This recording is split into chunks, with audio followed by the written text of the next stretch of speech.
What's up, everybody? Welcome back to the Lock and Cash podcast. Coming off of Super Bowl Sunday, Bruce, where Usher did indeed perform over 9.5 songs. And if you see my breath, I'm a little winded. I just had to windmill it on Bruce for the dunk bet. We'll clip that in. We'll put it in right now, actually. So, I want to dunk bet this. You want to dunk bet it? All right. This is for over under 9.5 songs for the Usher halftime show.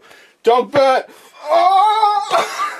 I just got to remind you that as we start this show, that it was your idea to dunk bet the over-under for the halftime show. Yeah, I'm not gonna lie. I'm not a fan of dunk bets anymore. I have to stop the dunk bet. I'm not a fan of dunk bets anymore. Although, listen, form was good. I don't know how much of the camera caught it, but I have no clue. We'll find out. I also want to say, I'm a bit concerned that you're out of breath from it. I'm a bit. Well, also, then I knocked down the monster. Yeah, but and then I ran around let's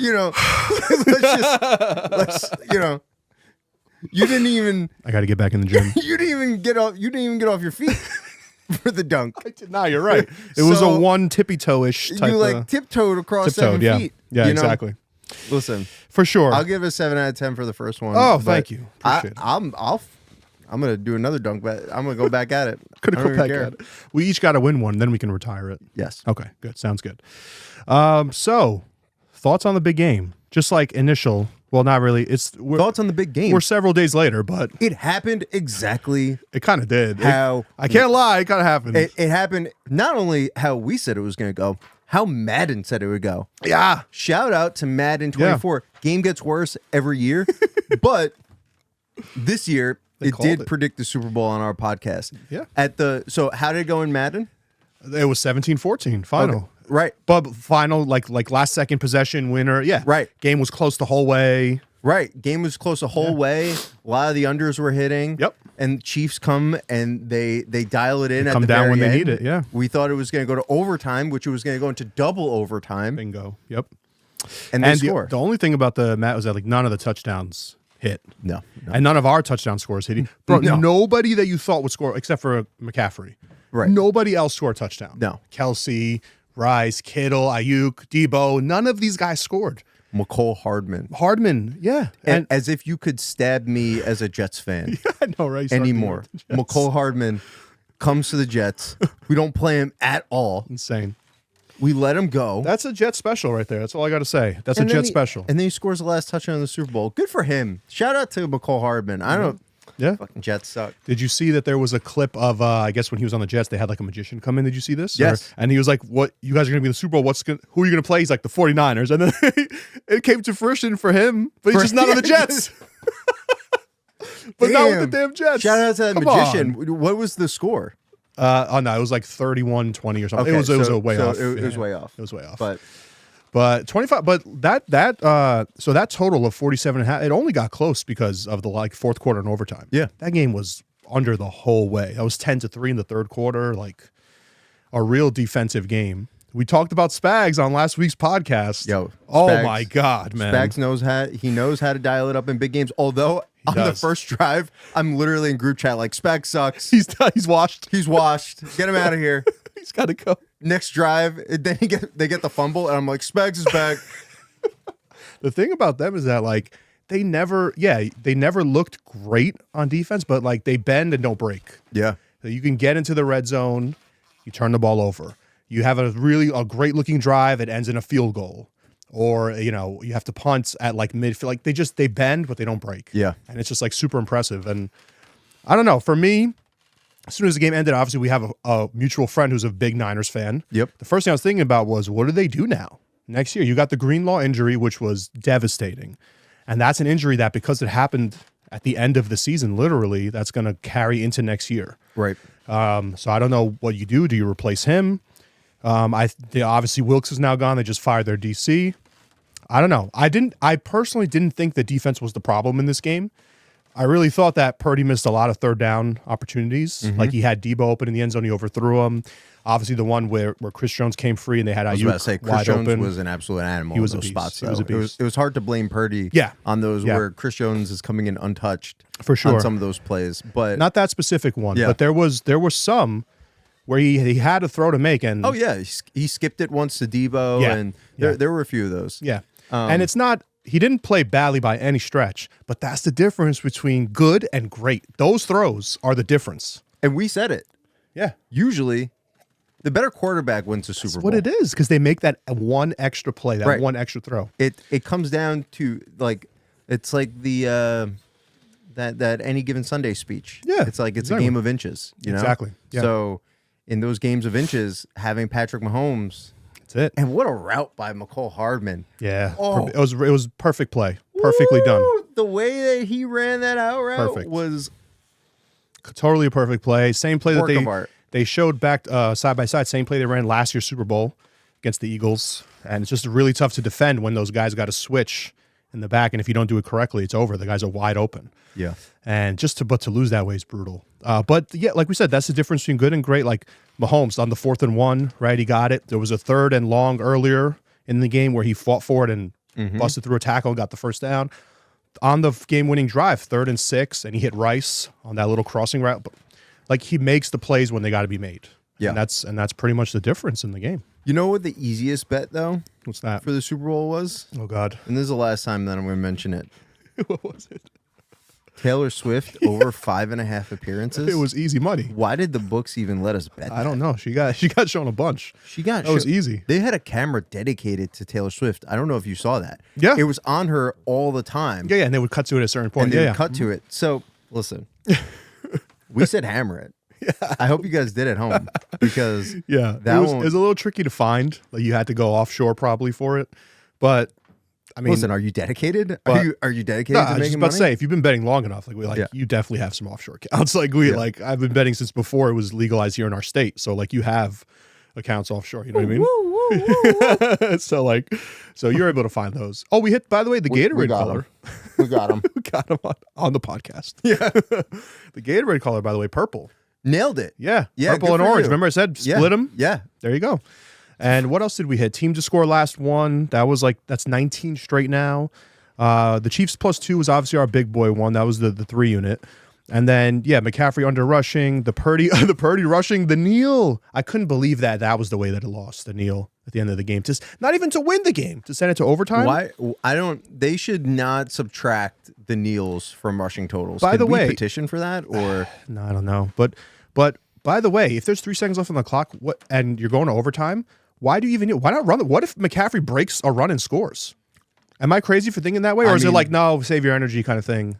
Yeah, you kind of just want to get it to don't get hurt? Yeah, what happens if McCaffrey, he's not the stellar specimen of health over his career. Yeah, I guess. Imagine you lose him on a bullshit play. And you're like, God damn it. You're like, oh. That's how Kyle Shanahan gets fired, by the way. Yeah. He lets McCaffrey run with 3 seconds to go and he tears his knee up and then they lose in overtime. True. That's how you get fired. That's true. My 2 favorite props actually hit. The longest field goal was the funniest one. And it's funniest because I gave it out. I posted it on Twitter. And you convinced me. And I convinced you. And you're like, I'm going to go over. And I was like, and you're like, you know what? You convinced me. And then the record gets broken twice, 55 and 57. Yo, you're so lucky that most of the other ones hit. So I know. We had a good day regardless. But that would be insult to injury. If we had a bad day, 49ers won. Exactly. That would have been a real kick in the nuts. I was like, oh my God, this is insanity. But my 2 favorite, which I had considered making 2 unit props, but I was like, I don't want to have more than 10 units risking on the Super Bowl, right? Yeah. So, but the Rashee Rice under 6.5 receptions, he finished with 6, and then the Niners team total under 24.5, which almost got blown up in halftime, which was insane. But for me, I expected this next year. I don't know. I think you got to shore up some things on defense, and maybe a new DC will fix that. I don't think there's much to do offensively, though, if you're San Francisco, besides just Purdy's got another year under his belt, more experience. You have all pros everywhere. They're so good offensively. Yeah, I don't really think it's, but it does, the question does come up. It's who is realistically going to beat, the only person that beat him is Tom Brady. So, unless you're Tom Brady, there ain't any other Tom Bradys out there. Who is beating this guy in the New York Jets? Oh, God. Oh. Next year, the New York Jets are going to go to the Super Bowl. I hope so. Burrow did it, right? He beat him. Yeah. But fell short in Super Bowl. But that's a guy that can do it. I still, even though they can never get over the hump, I still think Buffalo can do it. But we'll have to see what happens. But if they, I guess, if let's say they're obviously going to go for it. Let's say they three-peat. They're not. I mean, because the New York Jets are going to the Super Bowl next year. Okay, fine, fair enough. But hypothetically, if they would, hypothetically, if the Jets don't make it to the Super Bowl, if the Jets don't make the Super Bowl and the Chiefs three-peat, or even if they just get back there, I guess, right? Because then you'd be talking about 7 straight AFC Championship games, 5 trips to the Super Bowl. Like, I don't know about you with the GOAT conversation, but there's only to me, there's only like one person now that he's behind. Listen, it's essentially Tom Brady and Patrick Mahomes. I'm a hot take. I said Patrick Mahomes was going to be the best quarterback in the history of the NFL. His first year starting when I had him on the fantasy I remember team. you drafted him. Yeah, I drafted him. Drafted him in the 9th round. I was like, this, but obviously I didn't know that prior to the season. But after that season where he threw like 54 touchdowns, it was insane. This guy came off the bench and just gunned it. Yeah. As long as he stays healthy, right, he's likely he's amazing. Going to be like probably the best quarterback in NFL history. Yeah. I mean, I think he's already in the conversation. Yeah. I mean, who would you rather pick?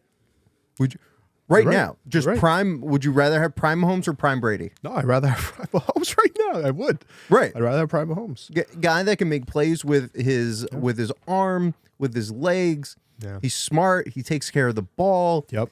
He makes ridiculous plays sometimes. It's like, listen, that Giants defense when they were like 16-0. Yeah. That pressure up the middle, Mahomes would have ate that for breakfast on that team. Not a chance. Yeah. Brady was mostly a statue for his I career. know. Yeah. But like Mahomes is getting out of the pocket there and he's beating you there. 100%. You know? Mm-hmm. So like give him Randy Moss, prime Randy West. Well, imagine what he does. Look at what he did when he had Kelsey, Cheetah, and some other folks. He threw 55 touchdowns. Exactly. And this year he won the Super Bowl with Sky Moore and literally nobody's. MVS was like your second option, right? Rashid Rice as your number 1 receiver. Who came on at the end of the season? Yeah, no, he's not bad. I mean, but he's a rookie. Yeah, so it's like, he could definitely be a good receiver, but it's like he wasn't coming out of college like where did he play? SMU, I think. Like, he didn't come out of college like this guy's going to be dominate versus. If they go get a wide receiver 1.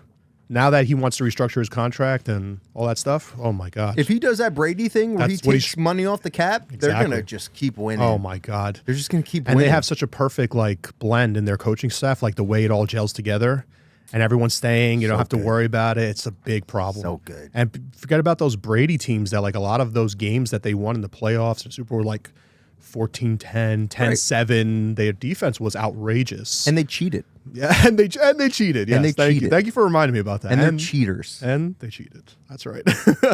Well, you Boston fans, you guys. Sorry, I'm not lying. Yeah. You guys cheated. So I think going into next season, I think the Chiefs are alive again for sure, and I think the Niners just got some work to do on defense. That's really it.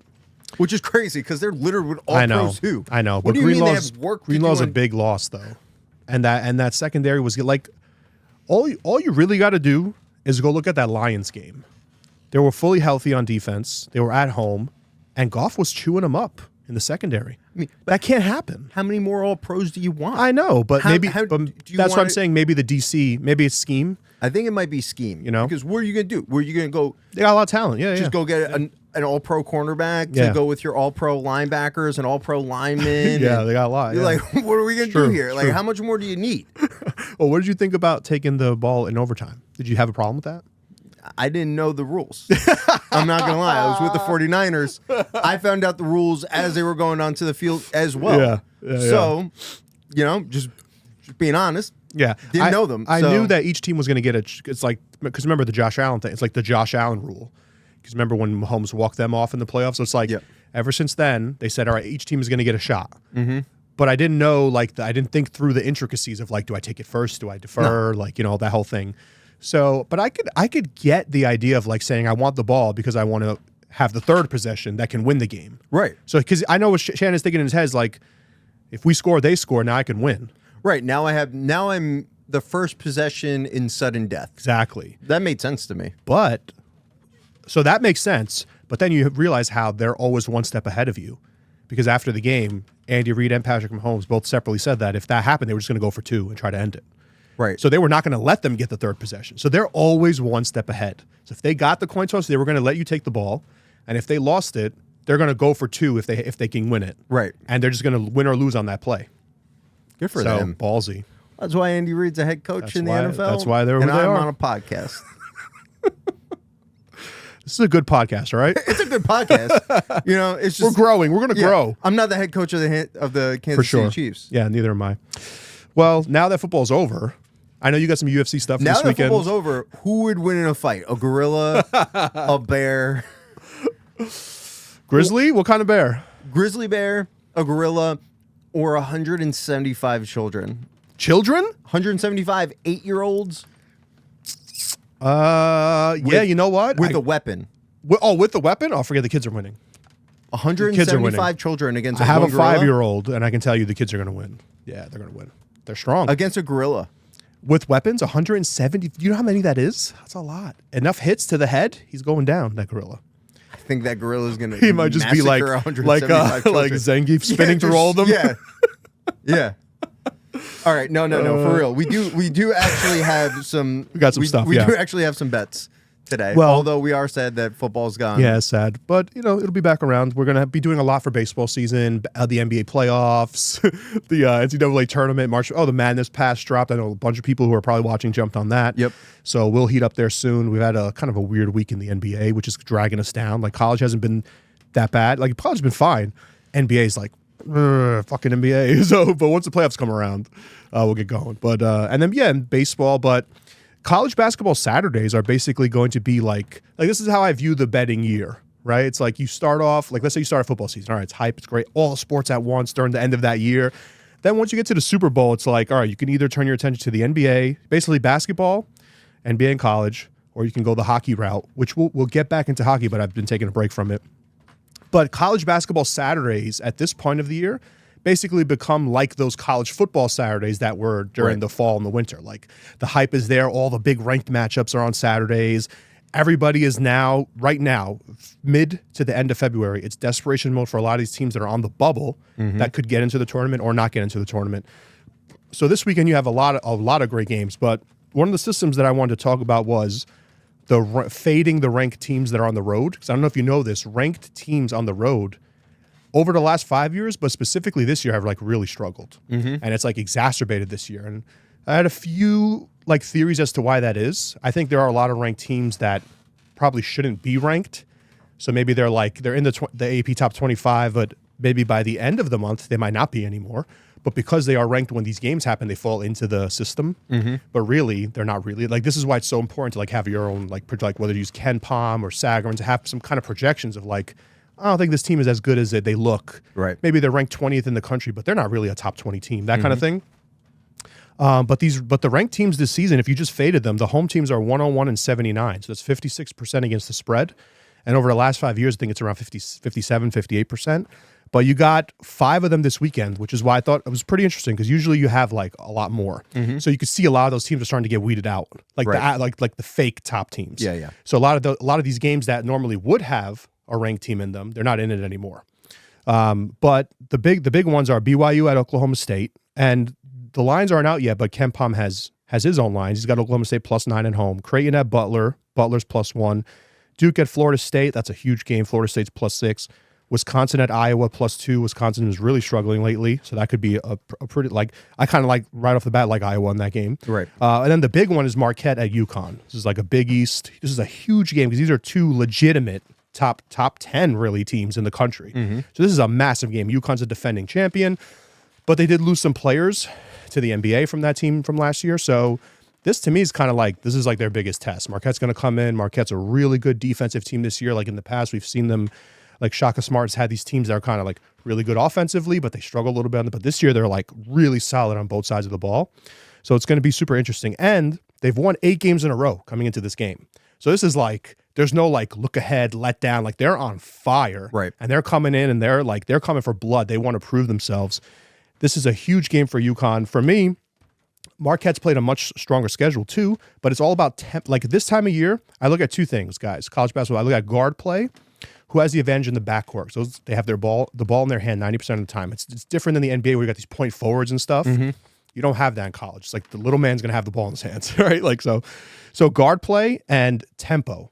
So Marquette is going to want to push. They're like 70th, I think, in terms of pace. UConn way down, like almost dead last, 330 or something like that out of 370 teams. So so they're going to want to slow the ball down and play half court defense, not transition defense. They don't want Marquette running back and forth on them. And when you're at home, it's easier to dictate that pace, right? Because you have the crowd behind you and everything like that, and maybe the other team gets a little bit rattled. Now, Ken Pom has his line at 7. I would think as defending champs, this line might be even a little bit higher. I think this might open close to 7. But I think you're going to get this steamed up. So I would lean, I like UConn in the game. I think I would lean to UConn until Marquette shows me on the road conference game against a national contending team. For me, it's UConn all the way. So for Saturday, if you're betting college basketball, I would lean to UConn. If that spread comes out at essentially anything below 10. That's what I was going to ask. I'm going to lean to UConn. So anything below 10, you'd go UConn. Anything above, are you leaning towards Marquette on that, or you just said off? No. This is for me, UConn or nothing. This reminds me a lot of the game last night, where South Carolina went to Auburn. South Carolina has been red hot. They're like 19-3. Mm-hmm. The spread was 11, and everyone's like, as if, oh my God, 11 points with a 19, and Auburn beat them by 40. Yeah, that's what this reminds me of, right? So and Auburn was coming off a loss in that game, and they're just dominant at home. UConn, same thing, dominant at home, and UConn is. I think these two teams are comparable defensively, but UConn's I think they're third per Ken Pom in offense in the entire country. So they're going to be able to score the ball. Right. And I just question, does Marquette keep up? As we get to the 10-minute mark in the second half, do they keep up? So for me, it's Huskies. How does the strength of schedule factor in on this? It's always important to look at, but you have to look at, so there's two things that go into strength of schedule. There's your non-conference schedule, and then your conference schedule. So within the Big East, right, there's some good teams and then there's some average and bad teams. How many of them have you played before this, right? So it turns out that Marquette's non-conference schedule has been much stronger. Mm-hmm. But for me, I value the conference schedule more because I want to see, this is a conference game. These are teams that know each other. I want to see, how do you play those teams in the conference? And there, it has not been as strong. So for me, I'm yeah, all right, your non-conference schedule, maybe you played some good teams in the Big 10 and the Big 12, and you've played well against them. Get the hand in there. Did it cross over? No, it's all good. What Maybe we have to adjust the cameras. Yeah, no, it's all good. But you got, maybe you beat some good teams in the Big, maybe you beat a good Pac-12 team.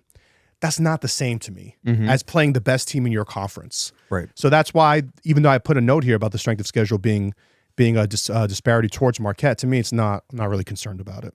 Awesome. So I like the Huskies in this game. Any other games that you really love on there? I like Iowa. So I mentioned that earlier because Wisconsin is they're just in a tailspin. They've been losing a lot of these games that they should be winning, dropping games at home, dropping games as favorites. And I like this. This is the Ken Pom line. We'll see how accurate it is when it comes out. He's usually pretty spot on.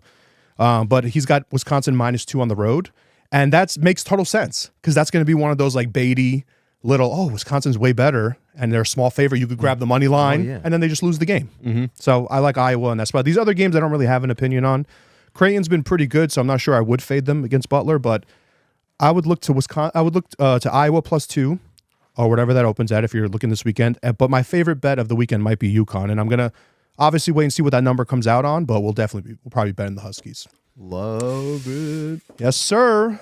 And UFC this weekend, man. Whew. I think it's now your turn to take it away. And usually you come with 1 or 2, right? Coming with a whole bunch. You came with 3 today, as I see with a whole bunch. on the show notes. 3 there's no plays. Football, so I have nothing else to give you. Yeah. I don't have. Now this is a regular. Let me take a look here. Let me open up the card. Is this a regular card or is this a pay-per-view card? This is. This is a pay-per-view. This is a pay-per-view. This is $2.98. We got the King.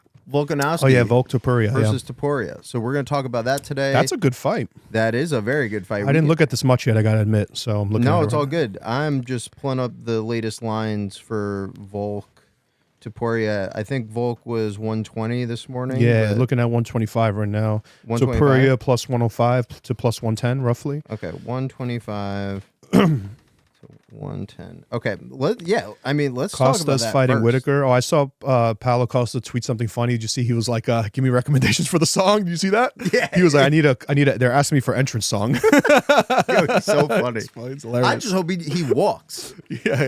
He's been such a problem lately. Like getting to weight, getting in the ring. He had a staph infection. That was grisly. So like, but that was like really bad, right? yeah, it was really bad. Yeah, There's like literally a hole in his elbow. Yeah, like, I remember it was like, this is not like a fluky. Like No. he wants to fight, and this is horrible. This is disgusting. Like, please don't fight with that. Insane. So when it comes to Volk Topuria, like all of the, I don't know. I feel like we're getting like an overreaction to Volk losing as bad as he did to Islam at lightweight. Right. Like, I'll just give you guys a headline now. You bet on Volkanovski. No, yeah, there you go. At featherweight until you can't. Yeah. Like you're getting the best line. Also, it was Islam. Right. I mean, who's beating like, him? Yeah. Who's like one of the best to do it? I think Benoit Saint Denis beats him. But if that happens, we'll put that in the pocket for later. If you guys are holding on to that, he needs to get through Dustin Poirier first. But true. Let me give you some stats. Okay. Hit me. The Volk lines. You're getting the best Volk line since December 2019 when he fought Max Holloway the first time. Oh, So that's what year is it? That's the best Volk line in 5 years. 5 at featherweight. years. Yeah. Discount the lightweight stuff because like he was a dog against Islam, but like Right. you're getting the best line in 5 years on Volkanovski, who's been absolutely dominant. Yep. Let me give you a reference here. Yair Rodriguez beat a lot of dudes, fought a lot of dudes. He fought Brian Ortega, Korean Zombie, Max Holloway. He finished Josh Emmett. Topuria went to decision against Josh Emmett, and he's fought like Josh Emmett and Bryce Mitchell was like the only two ranked guys that he's ever fought. Yeah. Yair, Volk was minus 500 opening against Yair Rodriguez. Insane. So you're telling me what is the difference between the talent level of Yair Rodriguez and Topuria? Insane. It's not minus 500 to minus 120. Like there's so much value here. And then you look at a couple of angles. Okay. Well, if you're going on Topuria, he has power in his hands, but he didn't knock out Josh Emmett. Yeah. And you talk about, okay, well, Volk got knocked out in October, so he has a little bit of healing to do there. So, but he has a full camp now. And then we look at the age range. So everybody's looking at the 9-year difference in age. And let me give you some of the stats there. So older fighter in general wins with a 9-year difference, wins about 37% of the time. It's not good. And has an average line of plus 138. Okay. Right? So not great. But now we look at champions. Right? So if we look at the older champion, between 7 and 10 years I looked at, 58% of the time the older champion wins. Oh. With an average line of minus 123. Oh. And that's right about where we're at here. That's right about where we're at here. Okay. So if we're looking at that, like there's not a whole lot of edge betting on Volk at this price range because like the implied odds of like minus 125 is like right around 56, 58%. So you're not getting a whole lot of value there, but he's the better guy. Yeah. And just take it. This is like when we did John Jones versus Cyril Gane. Exactly. Like, this is the best line that you're going to get John Jones ever. I was like minus 170. You're like, you just lay it. Right. Yeah. Just lay it. Yeah. So that Volk line is like, it's the same approach here. Like, yeah, he's older, but he's like one of the greatest featherweights of all time. For sure. And you just take the value on the line. You're never going to get a minus 125 featherweight Volk fight probably ever again. And you think that's because of the last knockout? I think, yeah. And maybe Topuria being undefeated in the UFC, that adds to it a little bit. Right. But like you got to look at the guys that he fought. He fought Ryan No, Grant, absolutely who does like Imanari rolls at you. Like he doesn't strike. Right? You fought Bryce Mitchell. Like Bryce Mitchell, who is good but not great. Yeah. And then Josh Emmett, who you fought to a decision.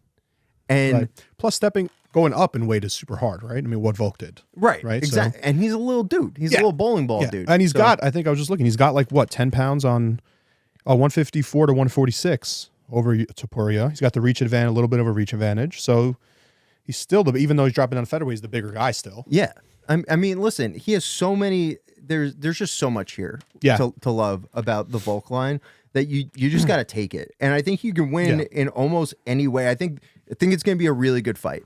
And I think Topuria is going to be a champion one day. Okay. I just don't think it's going to be this Saturday. Yeah. And I think you have just so much. Just take the line, guys. Yeah. Don't be cute. I think it makes sense when you have a great fighter who's looking to bounce back. Unless you think they're just completely washed and like this is the start of the decline. He's 35. Yeah, exactly. You see guys fight to 40 and stuff like that. So I like it. Although you're getting towards 35, and that dunk. Well, me, I'm not a professional athlete. I am getting towards 35. I'm 34 I'm just saying, now. if we look at the decline in physicality, maybe 5 years ago, that dunk looks better. Maybe I get to the big toe 5 years, but this just got to like the middle toe today. Yeah, I got you. Okay. Well, all right. So Volkanovski minus 125. I like that bet a lot, and that's a great one because it's on the main event, so you get to.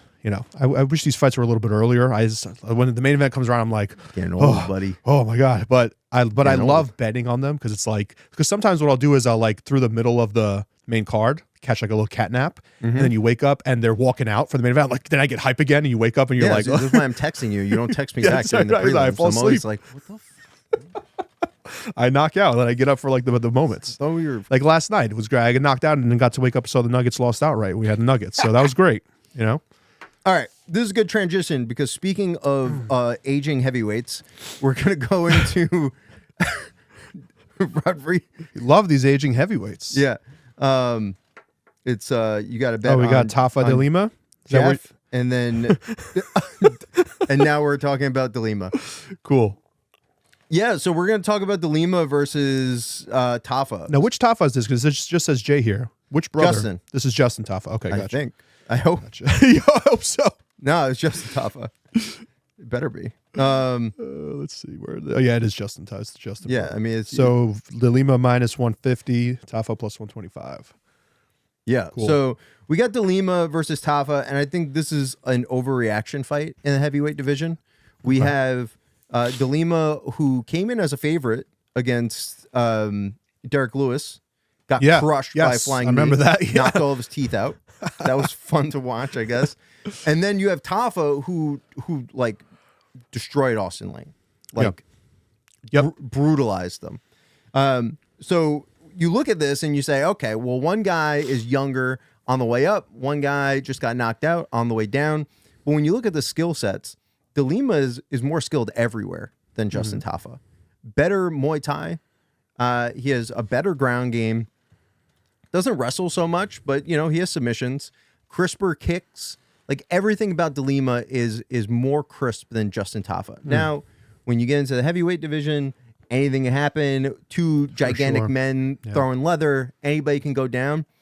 But you look at like the 4 on in, 5 on in. Justin Tafa has the match history that we want to look at when we're saying like, is this person a little bit overhyped on this line?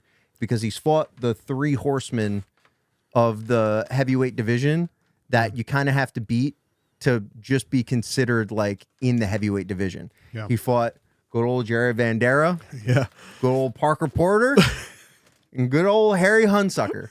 Harry Hunsucker. What a name. Anybody who's anybody has knocked these guys out before. Yeah. So, and he lost to Jared Vandera. Did he? Oh, wow. Yeah. I didn't even know that. So his competition hasn't been great. Like, de Lima has fought some really good guys. So what I'm leaning on here is the experience of de Lima.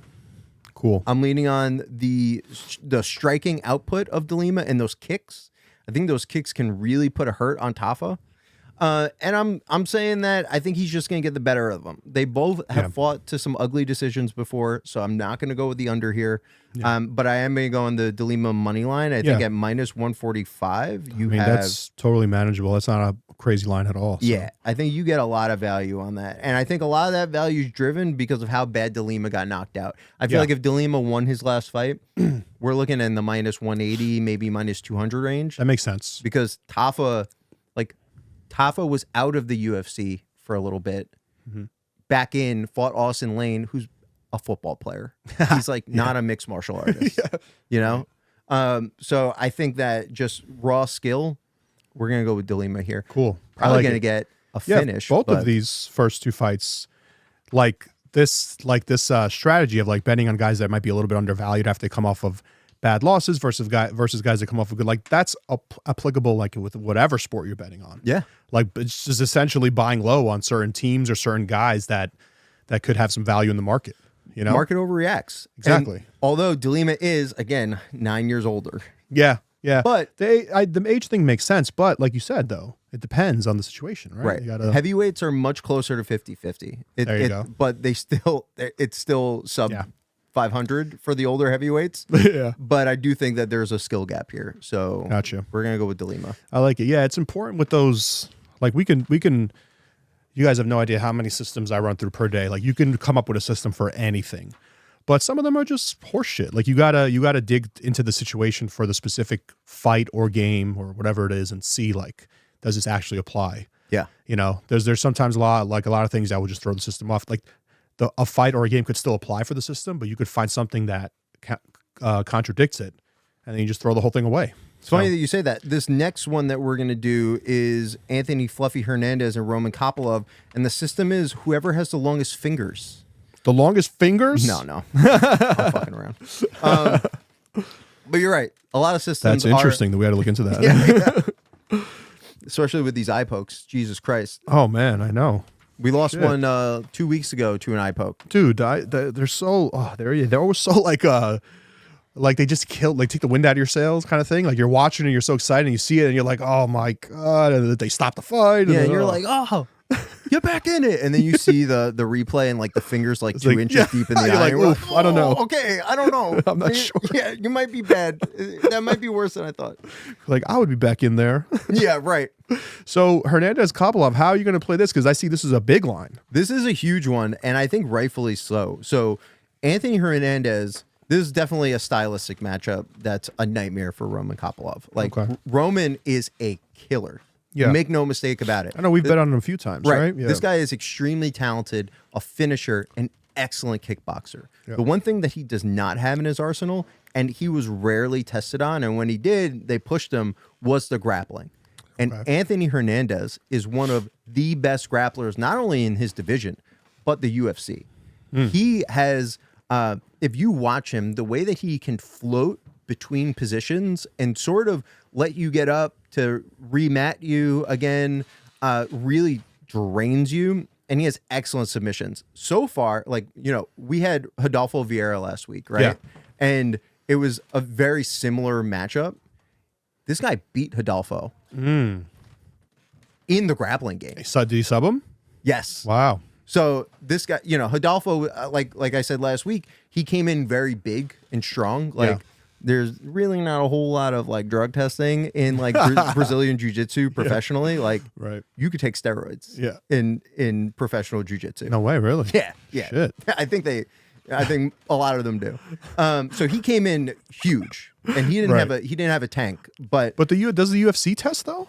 Yeah, you know they dropped USADA's gone, right? Yeah, so they have an internal testing protocol. Is that what it is now? They don't have like a third party. It's internal. That means Conor McGregor's coming up. Yo, that's right. Conor's coming in. Internal is never good. Oh my God, Conor's gonna look so jacked. Jot this one down. Bookmark this one. Conor McGregor's coming into his fight 185, like massive.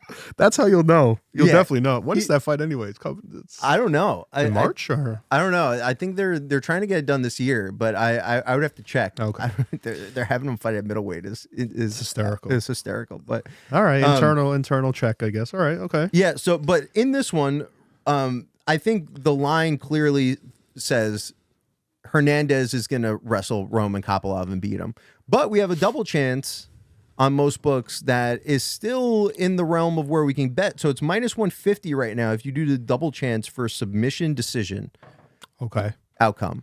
So I think that presents good value. I mean, Fluffy really hasn't finished anybody on the ground.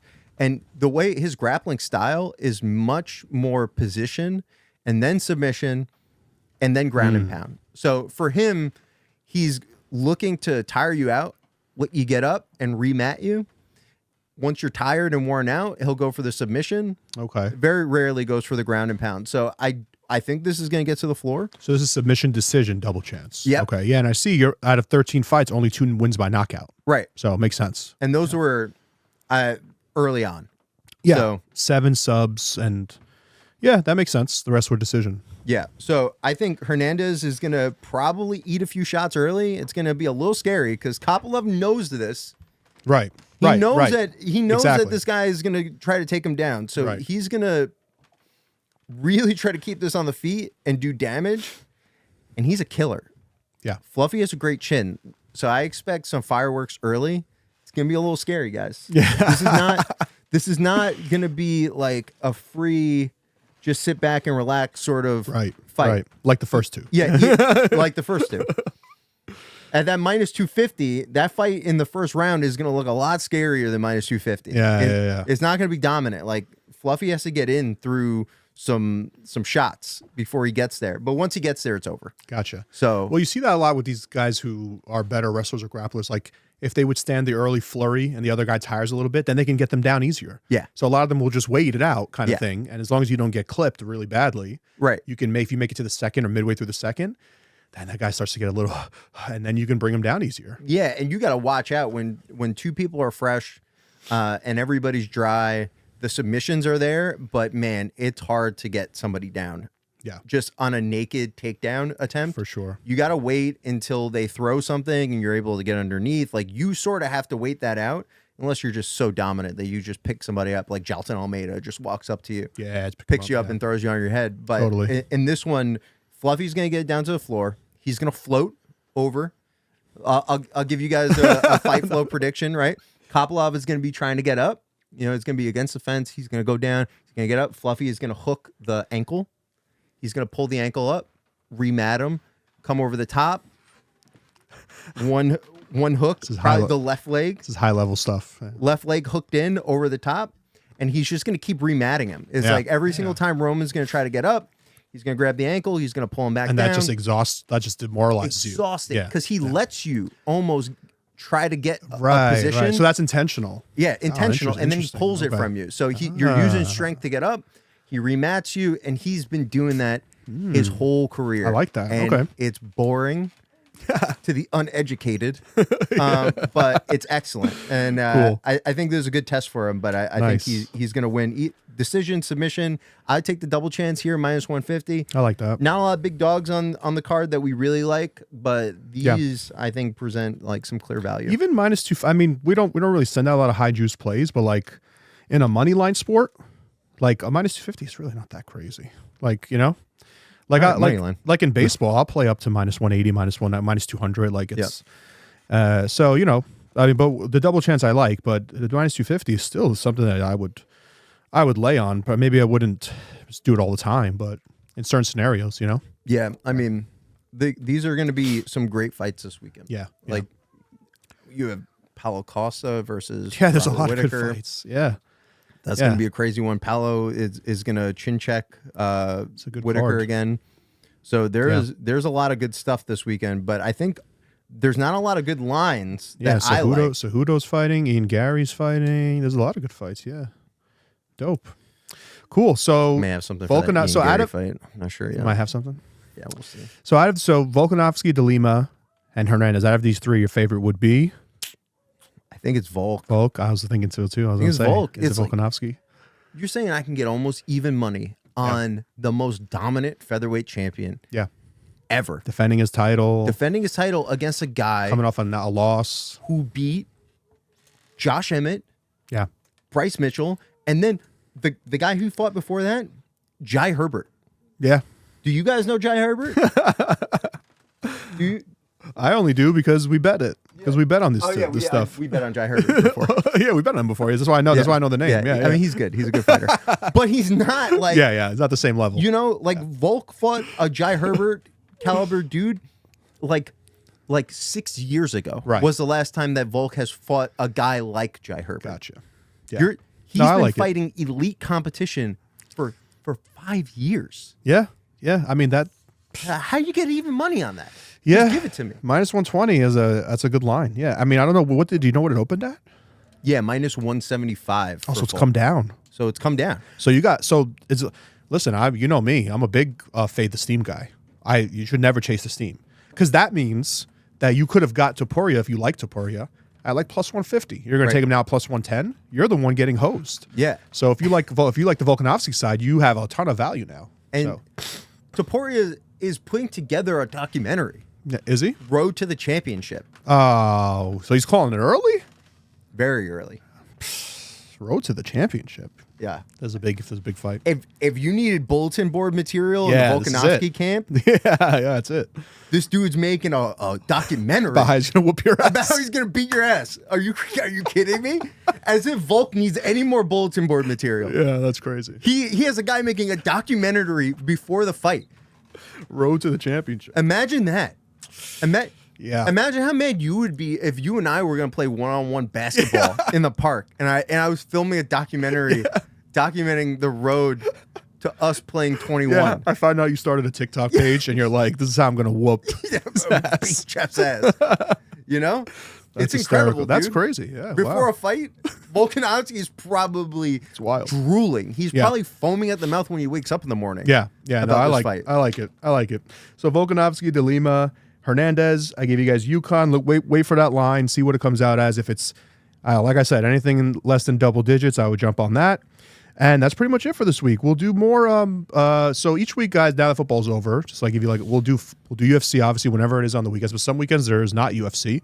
So we'll dive a little bit more into the NBA. I'll try to dig up some hockey stuff for you guys. It's tough because hockey's not really a system reliant sport. It's like really situational and it's really day by day. It's like a lot of rest and stuff like that. So we'll see what we can dig up for hockey. But some NBA. Once the NBA playoffs come around, we'll have a lot more stuff to work with. So yeah. But until then, if you guys have any ideas, throw them down in the comments. You want to hear us talk about anything, let us know. And for sure. Systems. Yeah. Bankroll. Yeah. What do you want more approach. of? Educational stuff, all that, strategic betting, whatever, arbitrage. We could talk about anything. Jeff dunking on me dunking on Jeff. Yeah, Jeff, exactly. Arm wrestling. If you want us to arm wrestle. Yeah, anything you guys want, we're here. I think Jeff would beat me. An arm wrestle? Yeah. I don't know, though. You want to do it? No. Let's do it right now. Right now? Yeah, let's go. Oh, shit. Okay, hold on. Okay, let's see. All right, we're going to 3, 2, 1? Yeah, 3, 2. Wait, what is this? What is this? What is this I don't know. strategy? I feel like I've seen this before. Okay. Wait, are you allowed to grab table? I guess. Okay, Yeah, all right. yeah. All right, 3, 2, 1, go. Yeah. Oh my God. He's so. All right. Forget what I said about Jeff needing to hit the gym. He's a bull. Catch you guys next week. Oh, my mug's up here. Thanks for watching. Bye. Next week. See you guys.